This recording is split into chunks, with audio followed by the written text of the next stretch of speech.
Toyota Hilux. Client from Tuguegarao sila, sir. So, salamat sir sa pagdayo, no? So, PKE version 2 yung kinabit natin. May kasama ng mobile application control to na pwede sa iOS or Android devices. And then may kasama na rin itong key fob, 2 pieces. And then may lagayan to ng susi dito.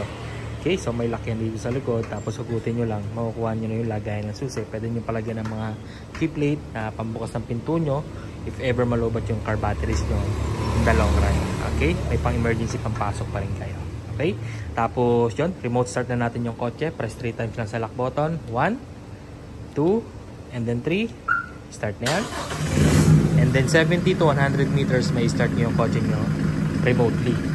Okay, sa application naman 10 to 20 meters lang yung range niya kasi Bluetooth based lang naman yun. So yung application natin magagamit nyo siya if in case malobat ng key fobs nyo, mawala, masira during your travel, may backup kayo na pwede nyo pang gamitin.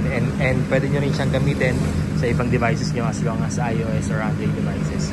Available naman yung application natin sa App Store or Play Store. Search nyo lang yung app name. Then laging yung account na ibibigay namin sa inyo dito, yun magagamit nyo na siya. Okay? Tapos yun, pasok tayo sa loob. Pakita ko si push start button na kinabit natin. So pag lumapit kayo dyan, mag-automatic unlock na rin yung pinto nyo. Papasok na lang kayo sa kanya para paanda rin siya. Pero pwede rin i-disable yung feature na passive keyless entry para pag lumalapit kayo, nakalock pa rin siya. So sa remote lang naman yung may combination. So again, pwede siyang i-disable or i-enable. Okay? Tapos ito yung push start button natin sa abang natin nilagay. Okay? Yan.